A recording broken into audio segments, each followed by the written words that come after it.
बहुत समय पहले की बात है।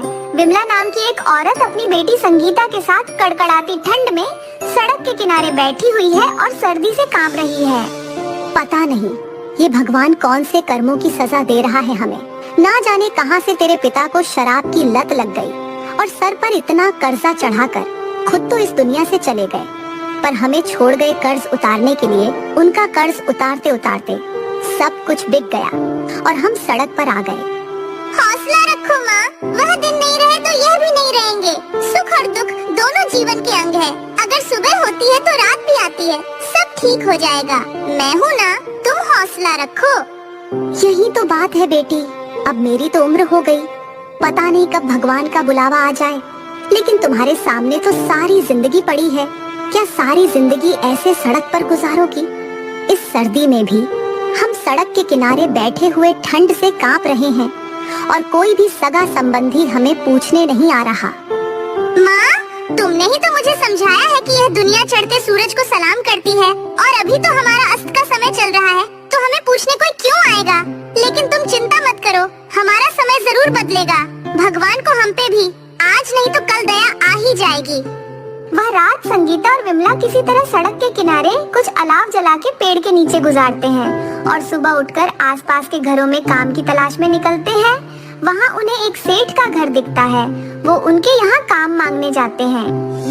सेठानी जी, मेरा नाम विमला है और ये मेरी बेटी है संगीता। हम दूर गांव से आए हैं और काम की तलाश में हैं। क्या आपके यहाँ हमें कुछ काम मिल सकता है? शक्ल सूरत से तो तुम अच्छे घर की लगती हो, फिर ऐसे घर में काम करने की क्या आवश्यकता पड़ गई? सब समय की बात है, मेरे पिताजी को शराब की लत लग गई थी। उन पे बहुत सारा कर्जा भी हो गया था और उनके इस दुनिया से जाने के बाद माँ ने हमारा घर बेच के सारा कर्ज चुका दिया और हम सड़क पे आ गए। क्या काम कर सकती हो तुम दोनों? जी, मेरी माँ आपके घर का सारा काम कर देगी और मैं 12वीं तक पढ़ी हूँ। आपके बच्चे को ट्यूशन पढ़ा दूंगी और भी कोई काम आप बताओगी तो वह मैं कर दूंगी। ठीक है, मैं तुम दोनों को काम पर रख लूंगी और रहने के लिए जगह भी दूंगी। बदले में तुम्हें मेरे घर का सारा काम करना होगा। खाना पकाना, घर की साफ सफाई, बर्तन, कपड़े और बगीचे की देखभाल करनी होगी। बाजार से सामान भी लाना होगा और तुम मेरे बच्चों के साथ साथ अगर चाहो तो आसपास के कुछ और बच्चों को भी पढ़ा लेना। मुझे इसमें कोई परेशानी नहीं है। विमला और संगीता दोनों हाँ कर देती हैं और काम के लिए तैयार हो जाती है।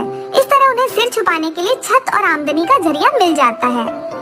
देखा माँ, तुम ऐसे ही चिंता कर रही थी। आज हमें काम और रहने को जगह मिल गई। अब मैं अपनी पढ़ाई फिर से शुरू करूँगी और कुछ बन के तुम्हारे सारे दुख दूर कर दूंगी। विमला सारा दिन सेठानी के घर में काम करती रहती थी।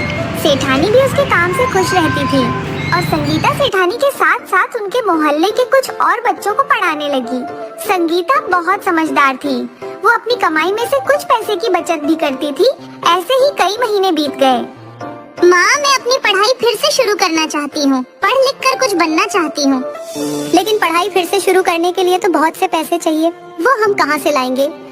तुम उसकी चिंता न करो माँ, मैंने कुछ पैसे जोड़ रखे हैं, उनसे फीस भर दूंगी और उसके बाद में कुछ और जरूरत पड़ी तो सेठानी जी से मांग लूंगी, हर महीने की तनख्वाह से चुका देंगे। ठीक है, जैसी तुम्हारी मर्जी।